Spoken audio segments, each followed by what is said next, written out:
permitiendo al doctor que nos hable sobre, el doctor Jorge Neira, de Argentina, que nos hable sobre dilemas y desafíos en el paciente con trauma. Doctor Neira. Welcome back. Thank you. Bueno, muchas gracias nuevamente. Imagino que estarán cansados. Buenas tardes a todos. Gracias Felipe, gracias David por la invitación. La verdad que para nosotros ha sido un honor que la Fundación esté aquí presente para contarles nuestra experiencia. Y el primer título de la charla era Desafíos y dilemas en el paciente traumatizado en la unidad de cuidados intensivos. Se imaginan, yo tengo 40 años de trabajo en la unidad de cuidados intensivos. Podríamos hacer otra conferencia internacional de 2 días solamente para hablar de los dilemas y los desafíos. Por eso decidí tomar justamente para esta charla solamente el aspecto del traumatismo de cráneo cerrado en la unidad de cuidados intensivos del hospital público. En nuestro país el hospital público es el hospital que atiende a todas las personas que no tienen ningún tipo de cobertura médica.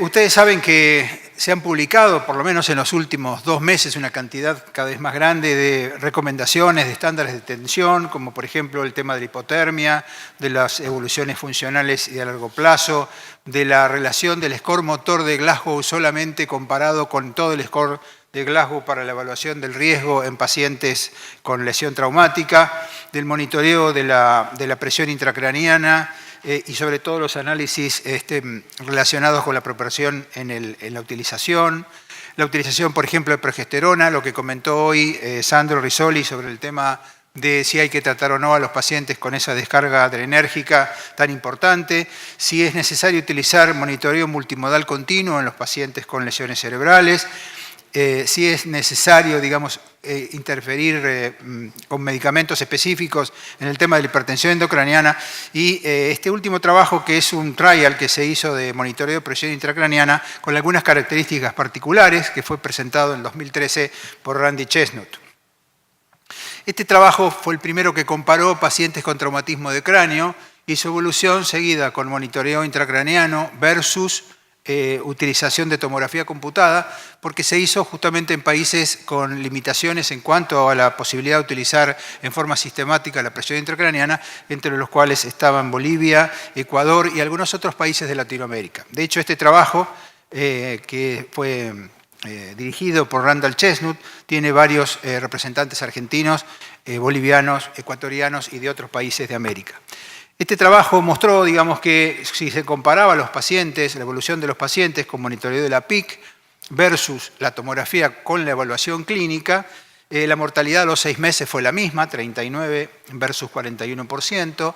La recuperación funcional fue de 56 y de 53, aunque evidentemente tuvo muchas consideraciones éticas y algunos aspectos metodológicos, sobre todo porque los grupos no estaban exactamente balanceados.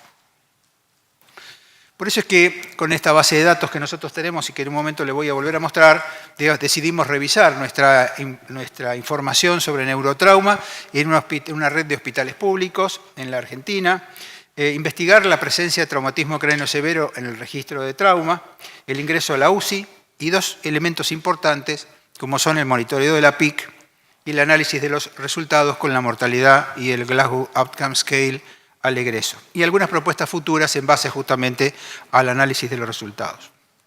Ya les mostré ayer que en nuestro país el 10% de las causas de muerte totales son por trauma, que la proporción, digamos, de los grupos de edad son los clásicos, como se ve en todos los países desarrollados y en vía de desarrollo, con una frecuencia más importante entre los 5 y los 44 años de edad.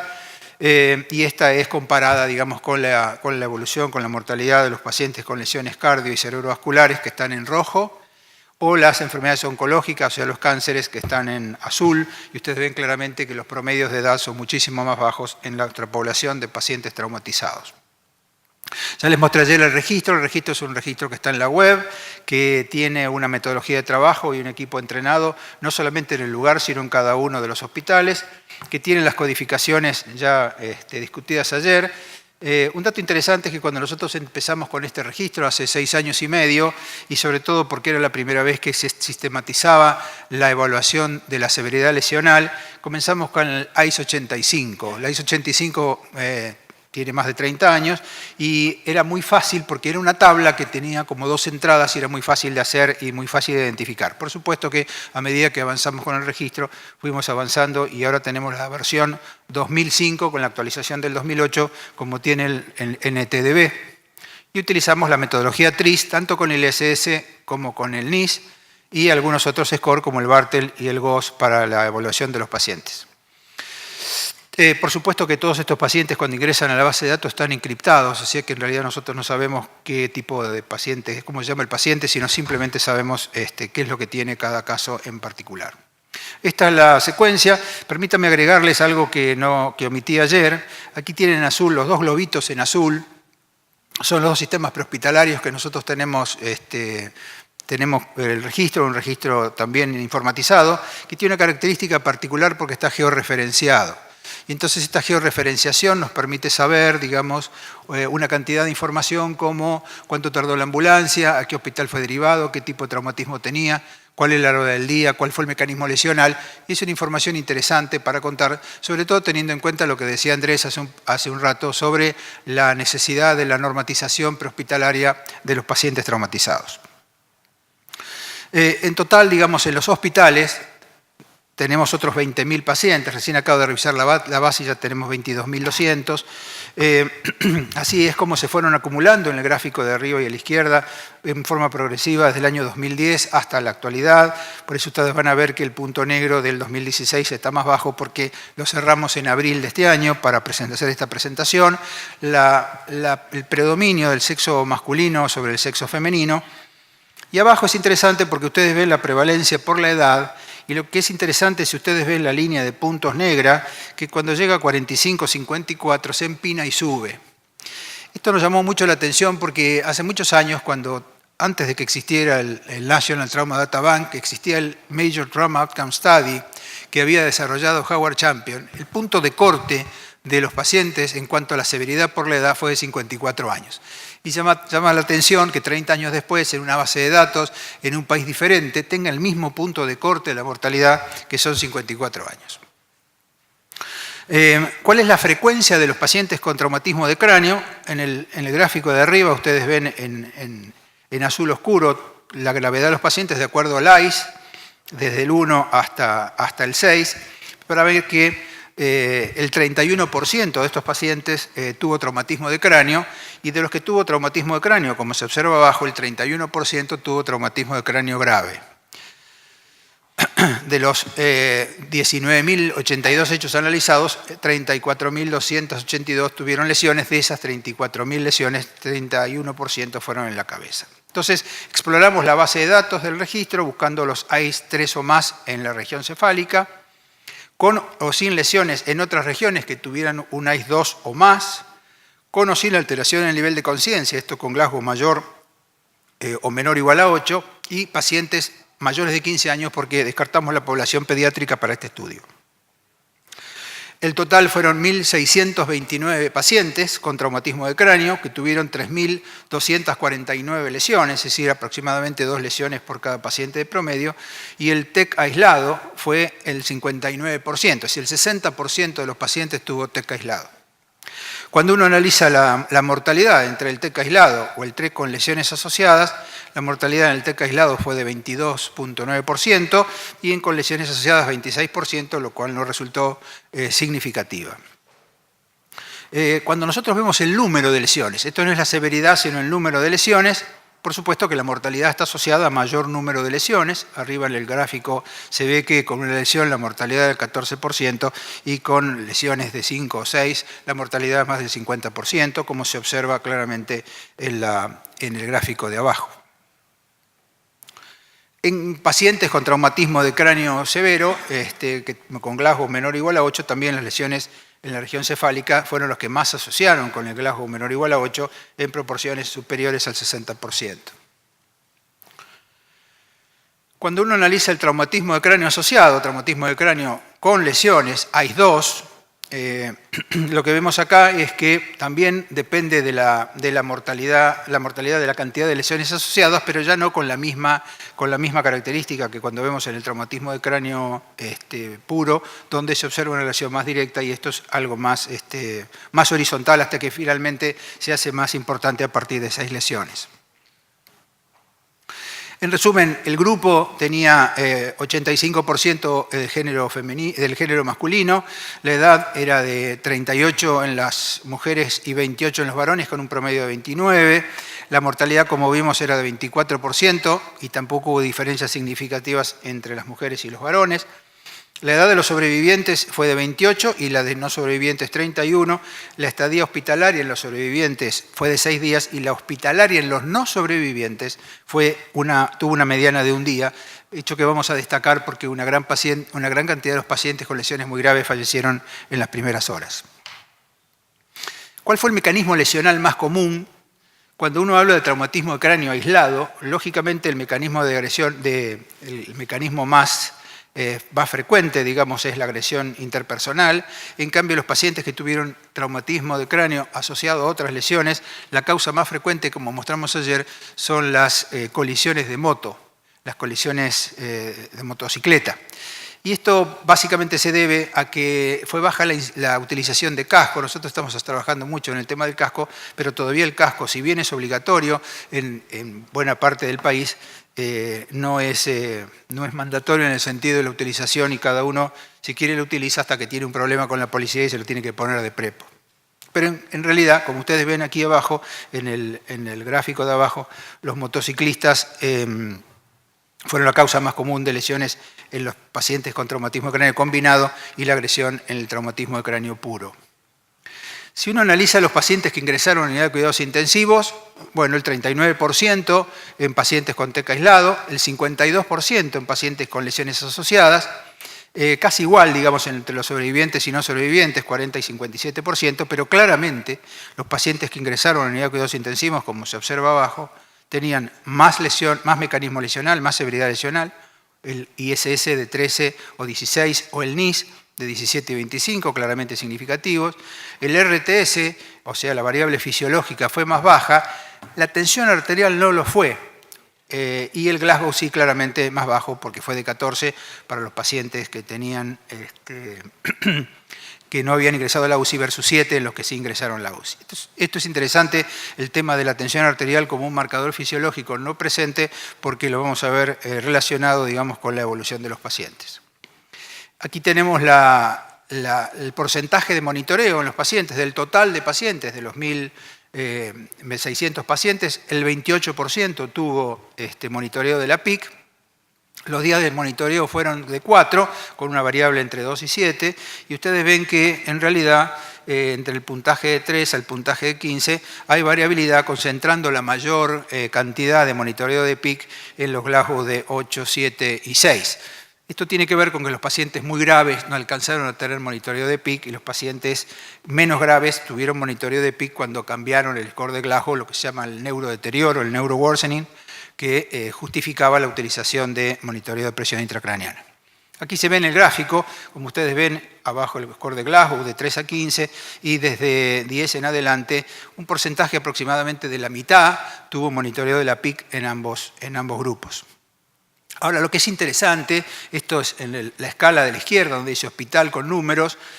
Nosotros le ponemos números a los hospitales y no nombres, porque cuando mandamos los informes a los hospitales, el hospital sabe qué es la información que tiene propia y cómo está comparada con el universo, pero no conoce cómo le va a los otros hospitales.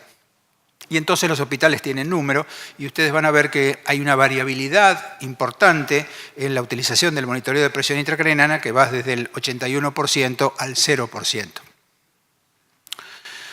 Si uno analiza los pacientes con Glasgow menor o igual a 8 al ingreso y monitoreo de la PIC, prácticamente el 46% de los pacientes con TEC aislado y el 53% de los pacientes con lesiones asociadas tuvo monitoreo de la PIC, esto que les decía aproximadamente 50%, y no hubo diferencias significativas en el monitoreo específico.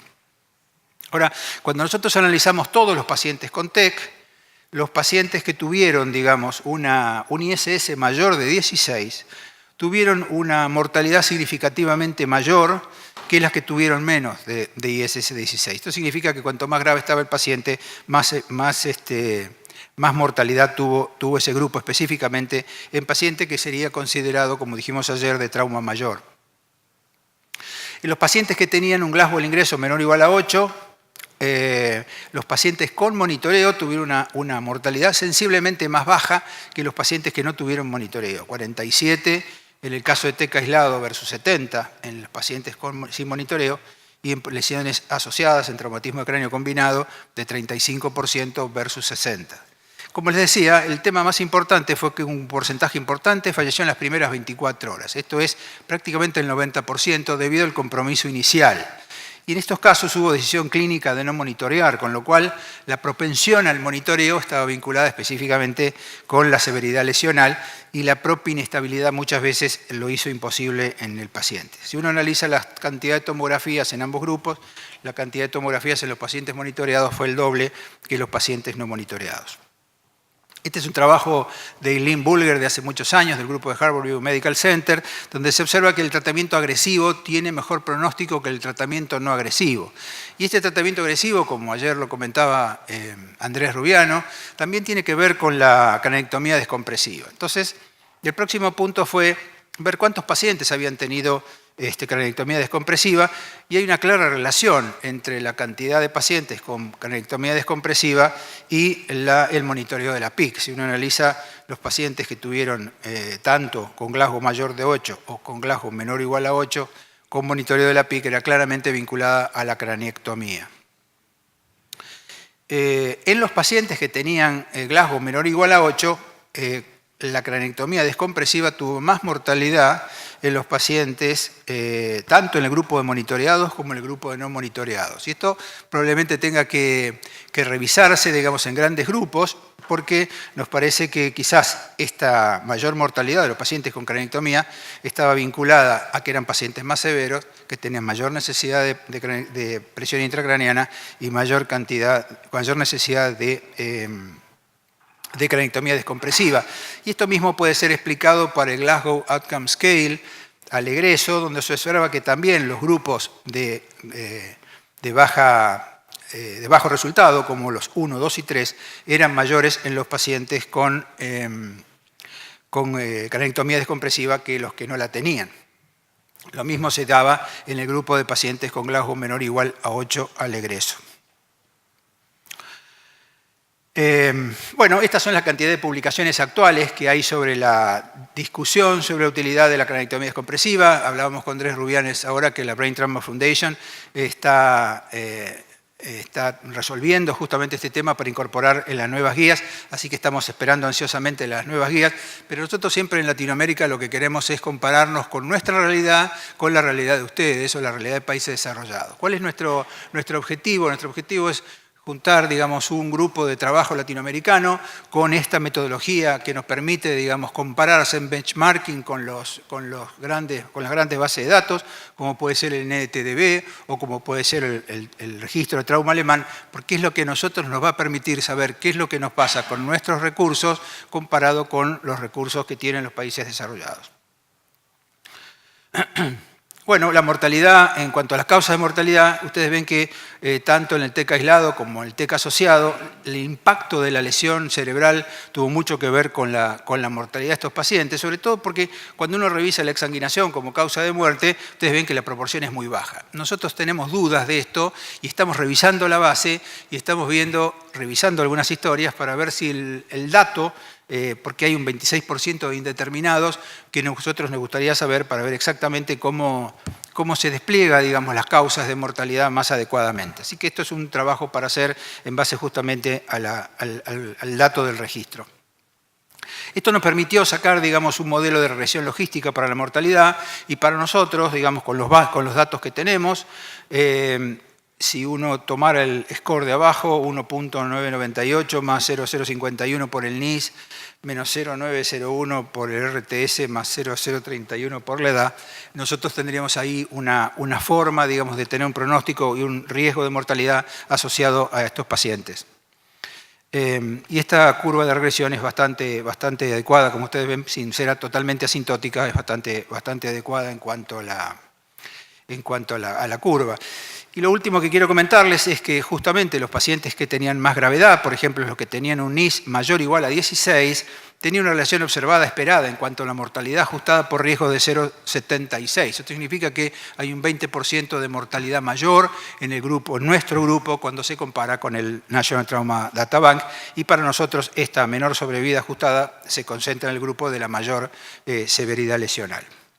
Cuando analizamos el score de Glasgow en cuanto al impacto, como la tensión arterial, como les decía antes, no tuvo tanto impacto en la mortalidad de estos pacientes, ustedes ven que hay una clara correlación entre el estimador fisiológico de la severidad y la relación que existe entre el RTS y el Glasgow, porque es el Glasgow el que marca la evolución de estos pacientes. Termino con esto. En realidad se observó una alta dependencia entre el desenlace y la condición al egreso de los pacientes. Esto tiene que ver justamente con la gravedad lesional del cerebro. La decisión de monitorear la PIC, como vimos, fue variada entre los distintos hospitales.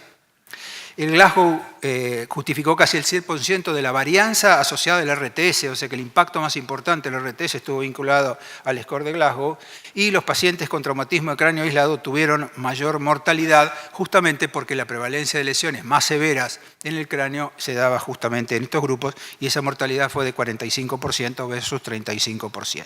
¿Qué estamos haciendo para modificar esto? Bueno, nosotros comenzamos en el mes de marzo de este año el programa de mejora de calidad. Para eso invitamos al grupo de la Organización Mundial de la Salud y de IATSIC, que lo dirige Charlie Mock, y en el cual participan Felipe Vega y Andrés Rubiano, justamente para comenzar a trabajar en los hospitales sobre estas modalidades de control de calidad. Y la ventaja que tenemos es que ya tenemos 20.000 pacientes en la base de datos, con la cantidad de pacientes en cada hospital como para trabajar específicamente en qué cosas se necesita para hacer en cada hospital para mejorar la gestión del paciente traumatizado. Hoy Felipe Vega, cuando hablaba de la laparotomía del control del daño, y Andrés Rubiano, cuando hablaba de traumatismo craneoespinal, yo pensaba que en realidad lo más importante en estos pacientes es que lo que debe estar adecuado es la gestión de cómo se atiende el paciente desde que el paciente ingresa al hospital hasta que egresa y se va al centro de rehabilitación. Esto es orden, esto es sistemática, esto es trabajo en equipo, y esto a los latinoamericanos nos cuesta un poco más que a los países desarrollados. No les digo a los argentinos. Este es el personal que lo hizo, como ven fue variopinto, variado, digamos, prácticamente un 17%, entre 15 y 17% de cada uno de ellos, licenciados en enfermería, cirujanos, clínicos, emergentólogos, pediatras, intensivistas, porque la idea justamente es comenzar a trabajar en trabajo en equipo. Ahora vamos a ver justamente una simulación. Nosotros tenemos alguna experiencia en simulación porque hemos entrenado 7.000 personas con este programa, y en realidad el trabajo, las habilidades no técnicas se logran justamente con la simulación. Esto nos permitiría justamente tener una mejor historia clínica. Nosotros hacemos un impacto muy grande. La historia clínica en los hospitales públicos hasta ahora es en papel. Solamente en algunos lugares tenemos registro en electrónico. Para esto nos permite saber la identificación de muertes prevenibles, el análisis de los hallazgos, la planificación de acciones correctivas y volver a tener otra vez la historia clínica que necesitamos. Hemos desarrollado los comités de trauma en los hospitales de la red. Cada hospital tiene un comité de trauma. Hay un comité de trauma central en el ámbito de la jurisdicción donde estos hospitales pertenecen. Y a partir de marzo comenzamos el programa del curso de mejora de calidad, no ya en la Fundación Central, sino en los hospitales. Bueno, yo quiero hasta acá. Vuelvo a agradecer nuevamente la invitación. Les agradezco a ustedes la paciencia por escucharme. Y bueno, esperemos vernos en un futuro próximo. Muchas gracias.